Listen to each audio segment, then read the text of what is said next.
మనం పడుకునే పొజిషన్ బట్టే మన జీవితం ఎలా నడుస్తుందో అనేది తెలుస్తదంట. అప్పట్లో మన తాతయ్యలు, అమ్మమ్మ వాళ్ళైతే చెప్పేవారు కదా! ఇలా పడుకుంటే అదో ఏదో అవుతది. అలా పడుకుంటే ఇలా జరుగుతది అని అంటారు కదా!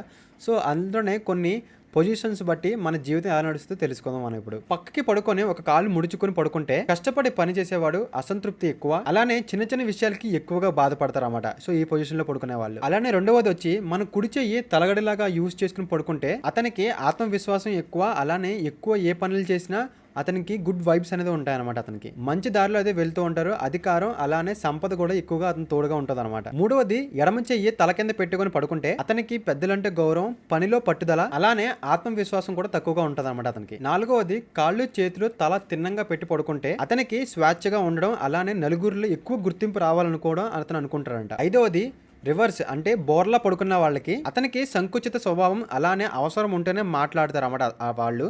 అండ్ అతనికైతే లక్ష్యం అనేది ఉండదు. ఎప్పుడు బద్ధకంగానే ఉంటే పడుకుంటారన్నమాట అలాగని. ఆరవది ఒక వైపు పడుకొని 2 కాళ్ళు ముడుచుకొని పడుకుంటే అతనికి స్వార్థం, అసూయ, పగ, ప్రతీకారాలు ఎక్కువగా ఉంటాయంట. సో, అతను ఎవరిని చూసినా భయపడైతే పారిపోతాడు. అతనితో ఫ్రెండ్‌షిప్ అయితే చేయలేడట. సో, ఇలాంటి పొజిషన్‌లో అయితే ఎవరైతే పడుకుంటున్నారో వాళ్ళైతే చూసుకోండి. సో, ఇలాంటి ఇంకేమైనా ఉంటే కామెంట్ బాక్స్‌లో కామెంట్ చేయండి. అందుకే మన పెద్దలు చెప్తుంటారు, మనం వింటూ ఉండాలి ఎప్పుడైనా సరే. సో, ఇలాంటి ఇన్ఫర్మేషన్ వీడియోస్ కోసం మన ఛానల్ లైక్ అండ్ సబ్స్క్రైబ్ అయితే చేయండి. మీరు లైక్ అండ్ సబ్స్క్రైబ్ చేస్తే మన వీడియో షేర్ అయితే అవుతదన్నమాట.